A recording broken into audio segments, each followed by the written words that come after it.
The information contained in this podcast is for general information purposes and does not constitute investment advice. You should seek investment advice tailored to your circumstances before making any investment decision. This is In the Know, a monthly investment podcast brought to you by Magellan Asset Management. From an investor standpoint, we're going to be doing this for the next 115 years, spending $3 billion a year investing in the systems, going through the regulatory process, getting recovery, and earning that, roughly 10% return on that investment. So from an investor perspective, this is the best game going in terms of stability and just sort of long-term view and predictability of results. That's Susan Hardwick, the president and CEO of American Water Works, the biggest publicly listed water utility company in the United States, outlining the company's long view and reliability over time. Welcome to Magellan In the Know. In this episode, Susan Hardwick is joined by Magellan Infrastructure Portfolio Manager Jowell Amores for an insightful discussion about why American Water is one of Magellan's best performing investments. As well as the company's long-term approach, they discuss the business strategy that has seen American Water grow its earnings at a compounding rate of 11% a year since its IPO. It really is a fascinating dive into the world of water and other utilities. But first, here's a warm welcome from Jowell Amores. Welcome to our podcast, Magellan in the Know. I'm Jowell Amores, a portfolio manager in the infrastructure team here at Magellan, and I'm joined today by Susan Hardwick, President and CEO of American Water Works, which is the largest investor-owned water utility in the United States, and they provide water and wastewater services to more than 14 million people across 24 states in the US. Welcome, Susan. Thanks, Joel. Great to be with you today. American Water has been a portfolio holding for over a decade and has generated some of the most attractive and, more importantly, most consistent returns in our investable universe. Earnings growth has compounded at an average rate of 11% per year since the company IPO'd back in 2008. And just in the last 10 years, as at the end of 2022, American Water has rewarded their patient investors with total shareholder returns of 400%, well ahead of the S&P 500's 227% return. Now that's incredible considering what we've been through over the last 5 years. So perhaps before we get started, Susan, can we begin by asking you to tell us a bit about it yourself? Tell us a bit about the journey you've taken to get where you are today, how you went from entering the wild and fast-paced world of accounting to now heading up the largest water utility in the US. Well, certainly, Joel, you make it sound exciting, so I appreciate that. And thank you for having me today. I'm thrilled to be here, thrilled to have the opportunity to speak with your investors about American Water and about all of the things that we have accomplished in the past and what we're looking forward to continuing to deliver going forward. For me, I've been with American Water about 4 years. I came here post my career at Vectren Corporation, another utility in the space, a gas and electric company headquartered in Indiana. And prior to that, I was with Synergy, which of course is now Duke. So I've been in the utility industry virtually my entire career. When we sold Vectren in 2019 to CenterPoint, I had every intention of retiring at that point, but really wasn't quite ready. And it sounded like a great opportunity. And as it turned out, it really has been a terrific opportunity for a number of reasons. But I joined American Water in 2019, began working with the team then to sort of round out the financial organization. Then we had a pandemic. And then our CEO, Walter Lynch, who was the CEO shortly after I joined the company, actually suffered an injury. Walter's fine now, fully recovered. But after that recovery, he decided it was time to retire. And the board asked me to step into this role. So I've had the real privilege to take on the CEO responsibilities a little over a year ago now and continue to work with this terrific team as we've continued to build a good team, continue to think about our longer term strategy. So lifelong industry person. Water was new for me 4 years ago, but so much about what we do here I'm quite familiar with, from a regulatory perspective. So it's just been a real pleasure to get to know this team and this industry and continue to think about what the future holds for American Water. That's fantastic, Susan, and no doubt you've been a big part of the returns that American Water has given investors over the past 10 years. And for our listeners who might not be particularly familiar with American Water and the US water utility sector. Can you give us a 101 about American Water? Yeah, sure. Happy to. And it's a great question. It really is, I think, an interesting story. And again, like I said, I've been in the industry forever and frankly, knew very little about the water utility sector before I joined. And that, I think, says a lot. It is I would describe it probably as one of the best kept secrets in the world of utility investment opportunities or just utility operations generally. It is a very traditional, what I would call a very traditional regulated company. We operate in 14 regulated jurisdictions across the United States, from California all the way to New Jersey, Maryland, Pennsylvania, a lot of East Coast operations. We serve, as you said, Joel, at the outset, about 14 million people through at about 3.5 million direct connections. We've got 6,500 employees across our footprint. We are focused, I'd say, almost exclusively on infrastructure, repair, and replacement work. So in layman's terms, our job is to put pipe in the ground, get a return of that investment and a return on that investment. It is the most pure regulatory story, I think, in the entire utility sector. We don't have much in the way of non-regulated companies. We have a military services group, which I'll talk a little bit about as we get into our discussion today. But it is, again, I think, a very pure regulated story. So we put investment to work. We are successful in the regulatory arena because I think, again, it's a pretty straightforward story. And we've been quite successful at regulatory outcomes, both from a creative and innovative perspective as well as traditional recovery. And we've got good legislative support throughout our jurisdictions, too, that give us opportunity to accelerate investment.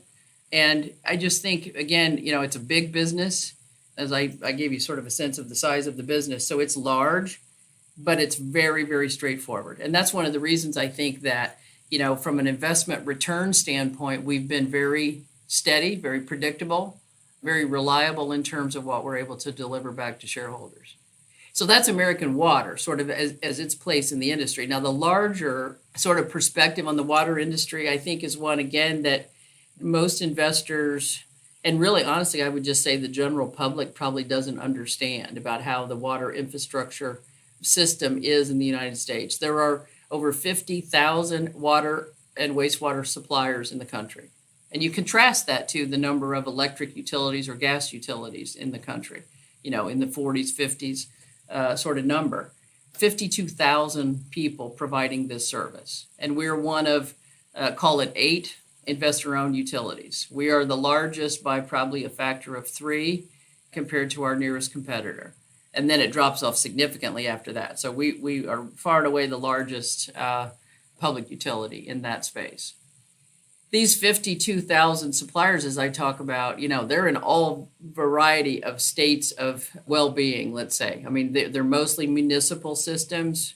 They could be customer sizes of, 300 or 400 customers to hundreds of thousands of customers. And on the smaller systems in particular, where a municipal is charged with figuring out how to pay firemen and policemen and build parks and pave roads and maintain a water infrastructure, the challenges of that management are very, very difficult. That's why we're really focused on sort of acquisition opportunities, part of our overall strategy. But as you think about the industry, it's so diverse and so varied in terms of state of infrastructure and quality of resources that it makes this industry a little bit challenging to manage. That's why, again, we think we're in a great position to sort of help facilitate that. If you think about infrastructure generally, as a country, we are on roughly a 200-year replacement cycle. Now, when I first joined American Water 4 years ago, somebody told me that statistic, and I said, there's got to be a decimal in the wrong place. Don't you mean 20 years? And no, the answer is 200. At American Water, we're leading the industry, and we're roughly at a 115-year replacement cycle. So if you think about that from two perspectives, you can say, well, gee whiz, that's a long time. It's over a century before we have this system fully sort of refreshed, if you will. But the other side of that is, from an investor standpoint, we're going to be doing this for the next 115 years, spending $3 billion a year investing in the systems.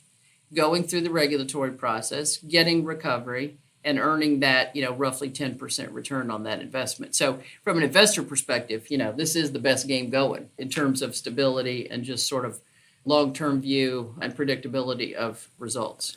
Yeah, no, that's a very exciting thematic and obviously one that we're large believers in.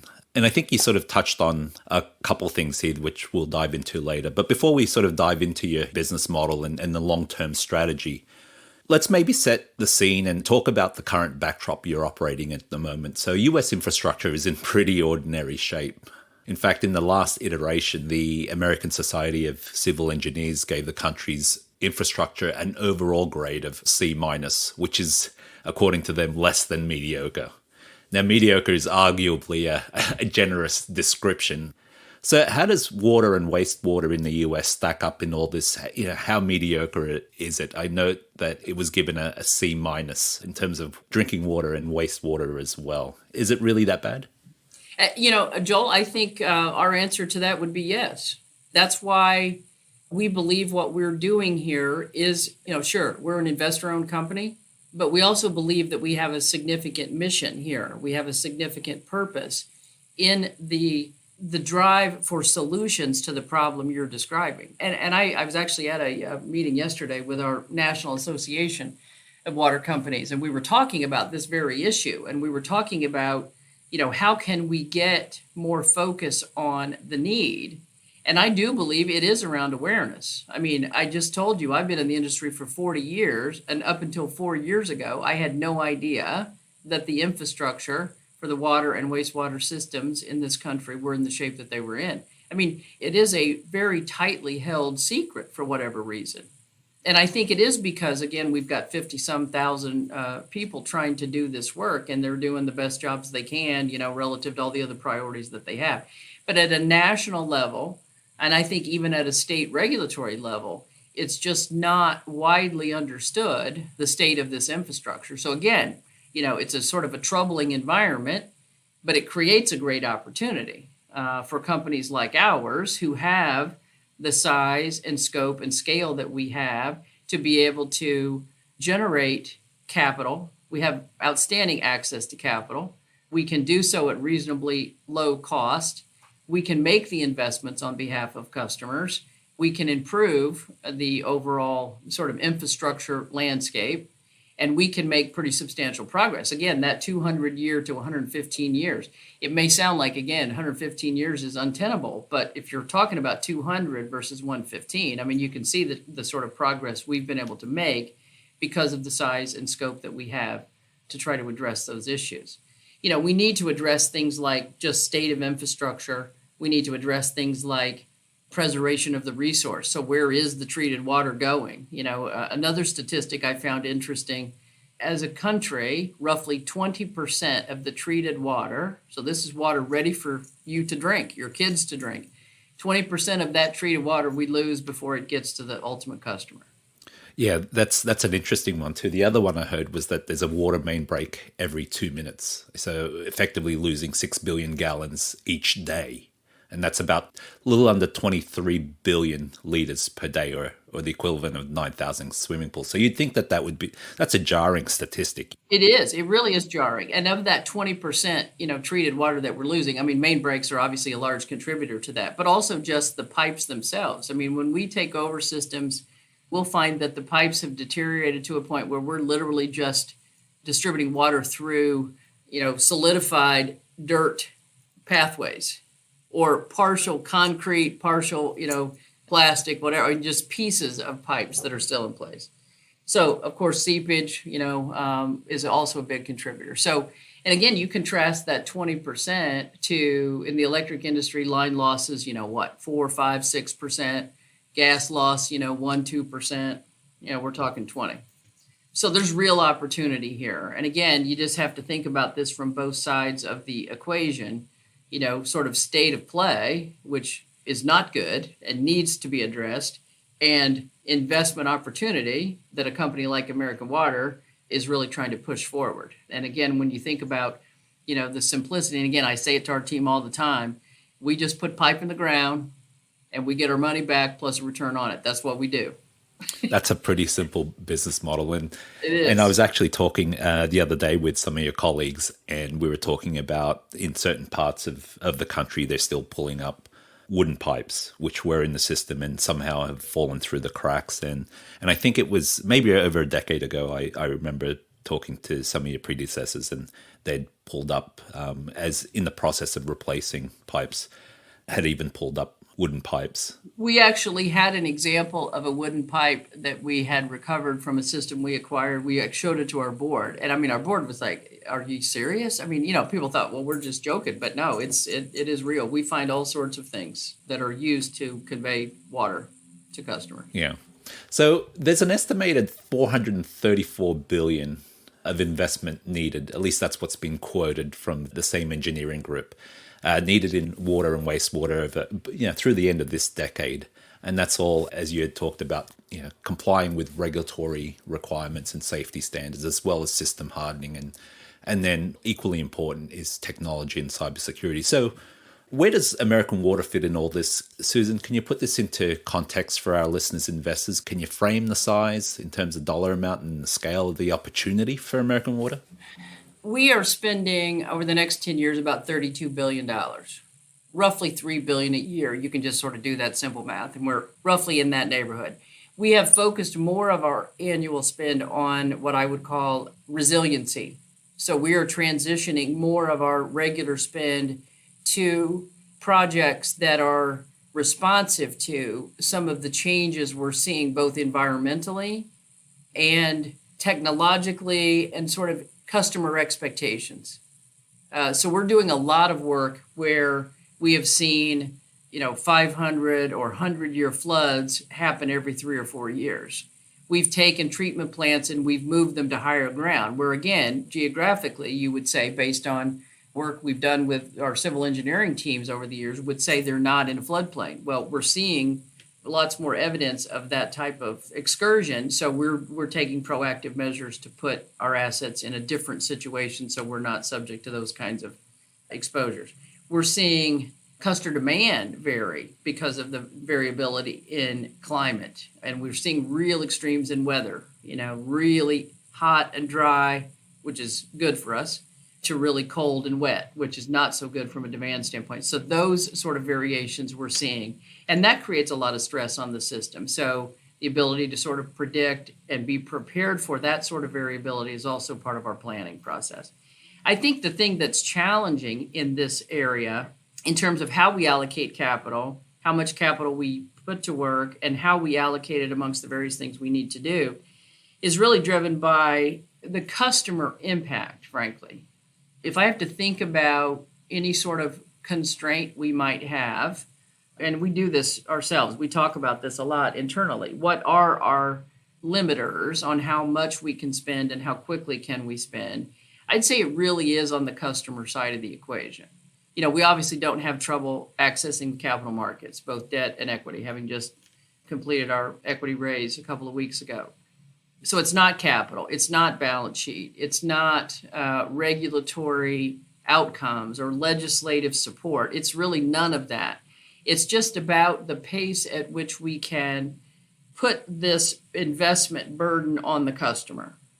So when you think about rates, when you think about customer impacts, our average bill for residential customer is, call it $45 to $55 per month.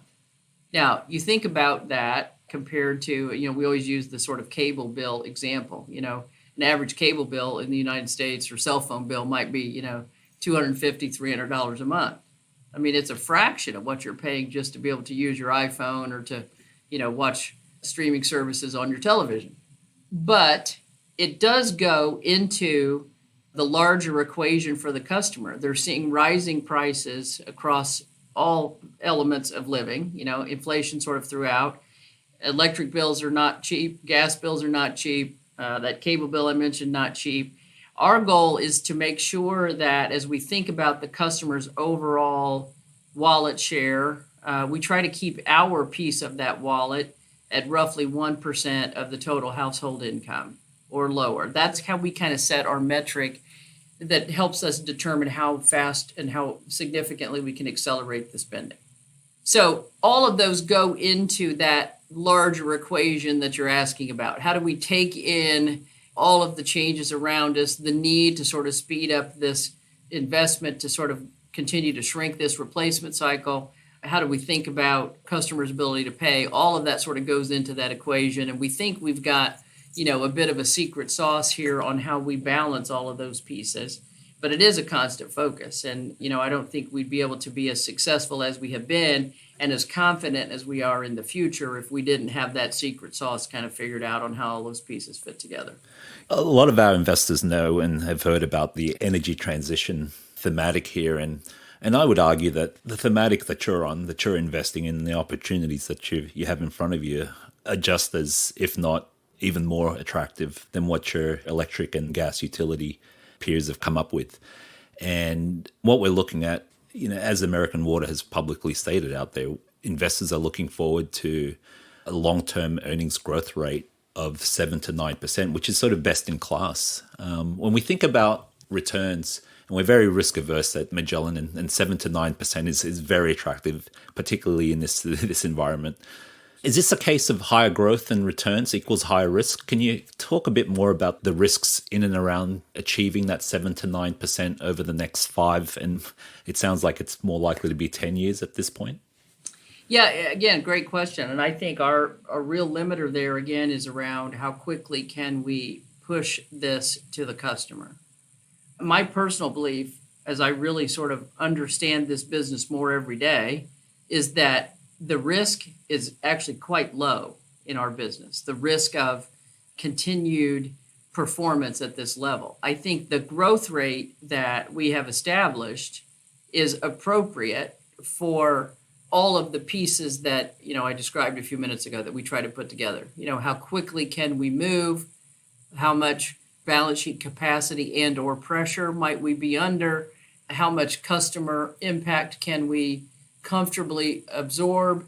All of those pieces together actually result in the growth rate that we've established. It's not about, sort of inherent risk in the business. There's, my view, no technological risk. When you think about the electric industry, for example, lots of technological disruption there, solar, wind, the impact of electric vehicles, all those things dramatically changed that business that came on the heels of all of the federal regulation that came from clean air and other things. We just don't face those kinds of things in our industry. So I don't think there's risk from a performance standpoint in that respect. I think really, again, our pace here is determined by getting the right equation from all those various factors. We're quite confident in our ability to continue to grow earnings at the level we've been talking about here, managed against the size of those customer bill impacts that again, we try to manage as we design the program. Perhaps the most compelling thing is that if we're looking at 7 to 9% annual earnings growth rate, if we break that down, 5 to 7% of that is really just the low risk blocking and tackling, as you would call it, regulated capital investment. And that's, again, as you had mentioned, upgrades to systems and replacements, so very low risk stuff. And then you've got an acquisition part of your strategy, which provides additional growth. But certainly the basis and the foundation of that 7 to 9% earnings growth rate is on the regulated side. So that's something that we're big fans of. And it drives a consistent and predictable returns. And perhaps if we move on to the exciting part, the 1.5 to 2.5% earnings growth that's coming from acquisitions. I know it's a small part, but we find this acquisition strategy both fascinating and exciting. Tell us why investors should be as excited as we are in terms of this M&A strategy. Well, I think you're right to be excited about it. We certainly are too. And again, go back to some of my comments at the very beginning. There are 52,000 potential acquisition opportunities. I mean, we know literally the acquisition population here. And we think that it's part of our mission, our obligation, our placement in the industry to continue to focus on acquiring these municipal systems that are struggling to provide quality water and wastewater services to customers. I mean, we're not just trying to put people out of business for the sake of it. We're actually trying to help these communities put themselves in a better position than they have been in. We have the expertise, the capital, et cetera, where a lot of times these communities don't have. So we are solving problems that they have. Communities may come to us and say, we think we're doing okay with the water system, but man, we've got underfunded pension plans. We've got a need to sort of fix roads and do all these other things in our community, and we don't have the capital to do it. The water utility happens to be in their view, pretty good shape. So if we monetize that, that frees up then a lot of capital for those communities to be able to do their other priorities. That's a reason that communities come to us. Just the state of the water and wastewater systems themselves, of course, is another driver. Why people come to us and say, hey, just one too many regulations, we can't do it anymore. We just don't have the resources to be able to manage the system. So, we need you to take over and help us.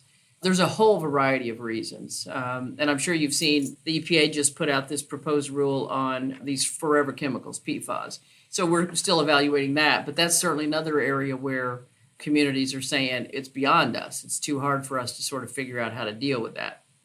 So great opportunity. Lots of drivers for these communities to say, we're ready to sell. The challenging part in this acquisition strategy is take that same community, small community, say, 1,000 customers, 2,000 customers, whatever, small town, run by a city council, run by a mayor, all elected officials, mayor responsible for a whole bunch of stuff. The water system becomes oftentimes a very political issue for those mayors.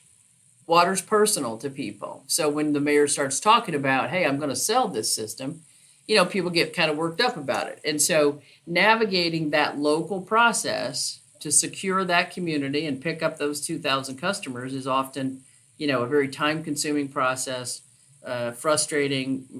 Sometimes you think you're right at the finish line and suddenly the mayor decides he doesn't want to run for re-election and now you're back to square one. I mean, there's all sorts of things that make this acquisition arena, as you would say, very exciting.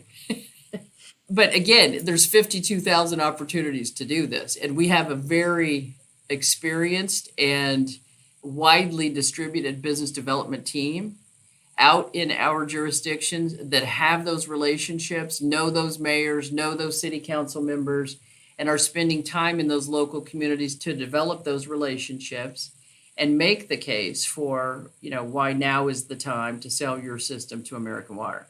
So it's a lengthy process. It's a boots on the ground process that obviously pays great benefits. Once we have acquired a system, it becomes then like the 5 to 7% on that triangle. They become now part of sort of the base capital, the base investment, and we'll just continue to grow those systems like we do our own. Oftentimes we buy these systems, for a price. I'll talk a little bit about sort of the process on that. But once we get them, we'll know based on our due diligence that there's a lot of follow-on capital opportunities. So we may pay, say $50 million for a system, knowing that there's another $100 million to spend, once we buy the system. So automatically there's $150 million of rate base that we can put to work right away. So that's all part of the equation.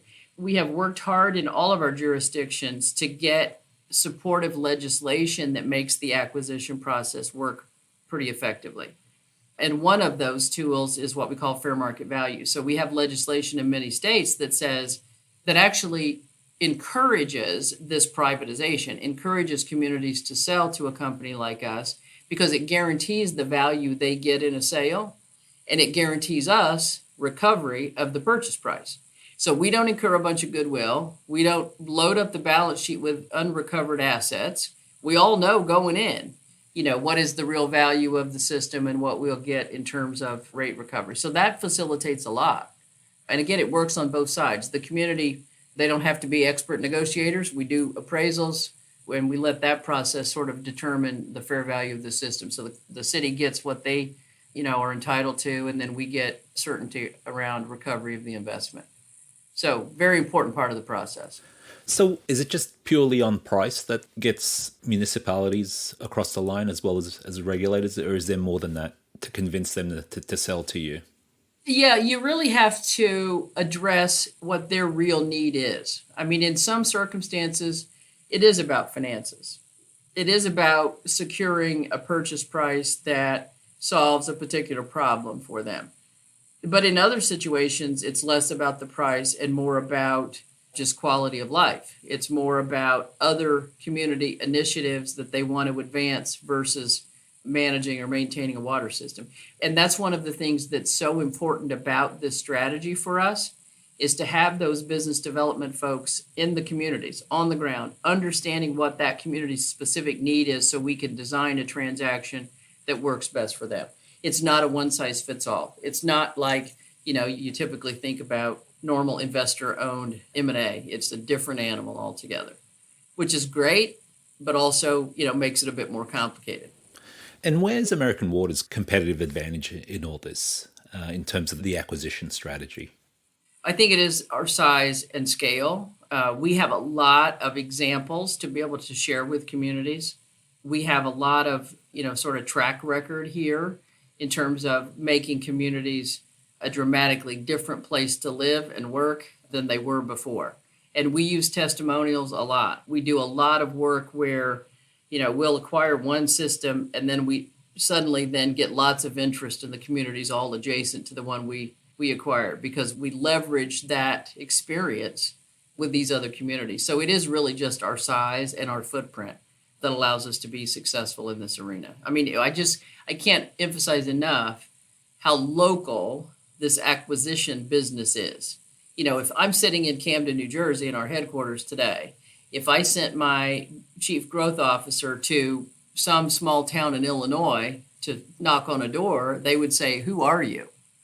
What we need to do is send our local operating people in Illinois and our business development team in Illinois and say, "Hey, Sally or Joe, when I see you at the community potluck on Friday night, let's talk about the water system." I mean, that's how it gets done. It's a really interesting model. And I came from a world, again, where, big M&A was just part of our DNA. It's a different animal here. And we've been quite successful at it. No, and you have. And one thing we admire is the fact that it's not the acquisition strategy is a sort of, for the lack of a better term, it's a small but many. So one deal is not going to make or break any given year. It's a number of small ones. Well, like, for example, Joel, not to interrupt you, but like in 2022, we did 26 acquisitions. We closed 26 deals and spent $350 million. I mean, that tells you right there the size of these. And so it takes a lot to sort of add up to the kind of numbers we're talking about. And it's a lot of legwork and a lot of, long hours and a lot of disappointment. But we also have a lot of success. And that's why it's important to sort of have a team that, sort of understands how this works. And we just keep plugging away at opportunities. And the best part, I think, is that it feeds into that 5 to 7% growth component of your overall earnings growth rate. Sort of a flywheel effect, not to steal some terminology, but very much so. It's exactly right. I mean, it's not a sort of one and done. It does feed, sort of the base of our growth triangle. Yeah. And it probably explains why you've compounded in terms of the total shareholder returns, why we've seen such incredible compounding for investors. Now, maybe if we take a slight turn here, Susan, thinking as an investor, what would Susan Hardwick be telling investors to look for in a utility? You've obviously been heading up American Water and you've been in the electric utility space. What questions would you be asking a utility CEO? I am biased. I'll just sort of admit that right at the outset. I have been in this industry for a long time. I think this is a special industry, and I'm talking about the utility sector generally. I've always believed that the work we do as utility employees is a very special kind of work. And I think that's even more so when I think about sort of the water sector and the impact that the work we're doing, whether it be through an acquisition or through just base investment here, is a real privilege. And our team, start to finish, takes that responsibility quite seriously. Now, what's that have to do with an investor's perspective? I think sort of understanding the culture of the industry and the mission-driven nature of the industry is important to investors because we are committed to this strategy. We are committed to the long-term delivery of the work that we do here, both investment and, operating service. So when I think about in that context, right? So understanding the business, understanding the culture of the business and the culture of the industry, then I start to think about how can I just sort of put my investment on autopilot and let it just do its thing? And again, I think the utility industry at large is a good vehicle for that, particularly in the environment that we're in, obviously, with so much volatility, so much unpredictability sort of through all sectors. The utility sector, even though we sort of ride up and down a little bit on some of the macro issues, generally speaking, the utility industry has always kept its head about it and performed well. Now, if I sort of differentiate American Water from the rest of the sector, I think it is about what does the underlying business really do? And the underlying business, we put pipe in the ground, we get recovery of and on. That's all we do. And so when you're thinking about predictability, reliability of returns, reliability of delivery on the proposition, which is consistent earnings growth, strong dividend with a good dividend growth track record, there's no better story than American Water. And I'm not just saying that because I'm the CEO. I know it factually. There is no better story. There is no better opportunity than American Water. If you want reliable, predictable, sustainable for the long term investment returns, there's no better place to look than here. Those are the most beautiful words I've heard this financial year, Susan. Keep it up. It's the truth. We believe it. We believe it. Now, has the value proposition changed over the past decade? We talk about the incredible returns you've delivered for shareholders over the last 10 years. What should shareholders expect from American Water, from AWK shares over the next 5 to 10? More of the same? Absolutely more of the same.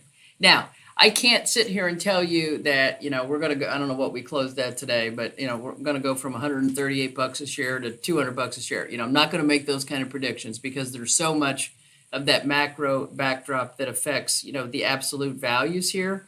But you can count on the fact that we will continue to deliver this quality of service. We will continue to deliver on our mission, which is to improve the state of infrastructure in this country, to continue to focus on opportunities to deliver quality water and wastewater services to more and more people. And we'll do so in a very responsible way. Environmentally, all of the things that sort of go with the word responsible, including financial responsibility. We've got an excellent balance sheet. We've just improved the quality of this balance sheet with this equity issue we just did a couple of weeks ago. We'll continue to be focused on that secret sauce I talked about, the combination of how fast to spend, how to finance it, and how does it impact the customer. That will continue to be our focus. And as we do that, I'm confident we can continue to deliver, at the pace we've been delivering. And again, do so predictably, reliably. If we get off track on that is when I think people should start to worry. But I can tell you that our full team, again, from our youngest associate to our most senior person, that is the drive, that is the mission. That's how we think about doing this work every single day. And again, it helps, Joel, and I'll just be, again, completely honest with you. It helps that this business is pretty simple. I mean, it's big, but it's pretty simple. And that helps keep people focused. We're not distracting people with, a lot of ancillary businesses, a lot of risk appetite that's beyond what is the basic business here. And I think that matters a lot, particularly in this environment. Now, our discussion wouldn't be incomplete if we didn't talk about the risks for the utility, and those have evolved too. So, over the near term, we're dealing with, I imagine, with inflation and interest rates. Can you briefly touch upon that, as well as some of the other larger risks at play, obviously regulatory, but more so cybersecurity? You're responsible for a very important piece of infrastructure. Can you talk around some of these risks for the business? Yeah, and you've sort of hit on all the key categories. I mean, when you think about sort of this macro stuff I've been talking about, inflation, interest rates, et cetera, obviously big impacts to any organization, and certainly we're not immune from that. We're the largest buyer of pipe in the country. Our three largest costs are chemicals, power, and labor. So chemicals and power, obviously very much subject to these inflationary impacts. we've done a wonderful job, in my opinion, managing through that through our supply chain. The supply chain has done a wonderful job of renegotiating contracts, working with suppliers to make sure we have access to supplies at reasonable prices. And we've also been very successful in the regulatory arena, making sure that we get recovery of those costs. But that's really the issue. All of these costs eventually make their way to the customer's bill. So that's the difficult part of this environment that we're in. How do you manage all of those inflationary impacts along with the need to spend the capital and the need to make the investment at a rapid pace? So that's the challenge around that particular part. You mentioned cybersecurity.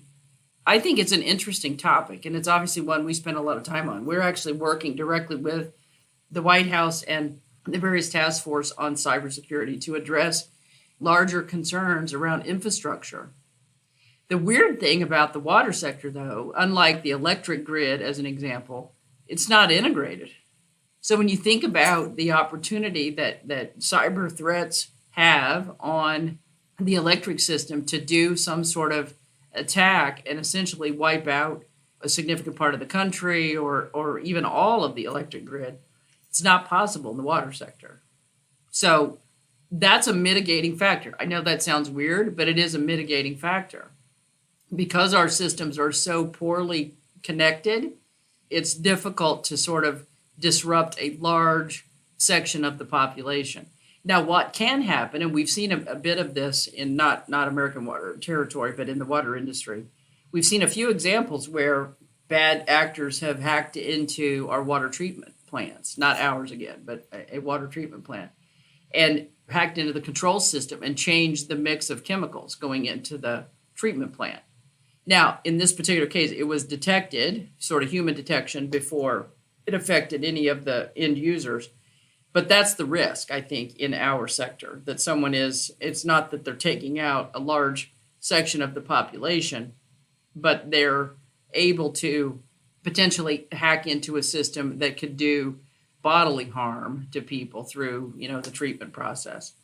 We've got controls around all of that. And we've got a very robust cybersecurity team. And like I said, the head of our cyber team here leads a number of national efforts around cybersecurity in the water space. So we feel like we're in sort of good shape and a great place to sort of work through those issues. But they are real. And I just think they're probably less of a threat for us than perhaps other sectors of the utility space, simply because, again, the way the systems are constructed. So again, I think when you summarize all of that, cyber, I think, is that issue. But when you summarize sort of the rest of the risks around the business, inflation, interest rates, et cetera, the difficult part there is what impact it has on the customer.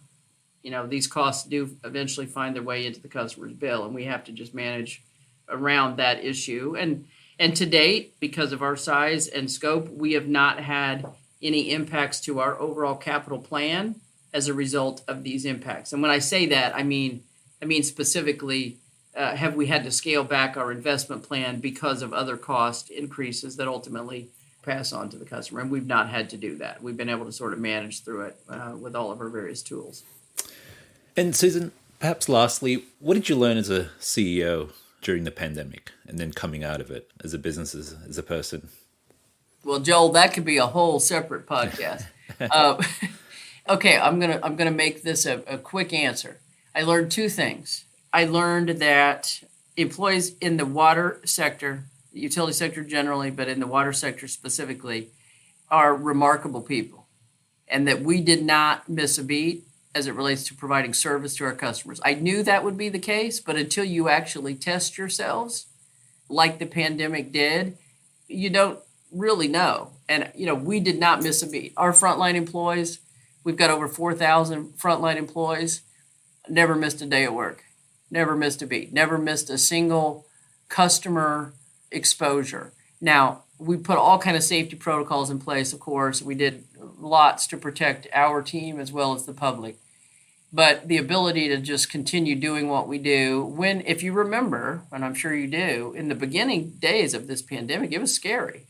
We didn't really know whether or not people would survive it. So it's pretty scary, sitting here I was the CFO at the time, at the start of the pandemic, and then, of course, CEO at the end, sending our people out to do this work in that sort of environment. It's a very scary thing to do. So I learned that our people are remarkable. I also learned that we can actually do the work, not the frontline folks, but the support folks.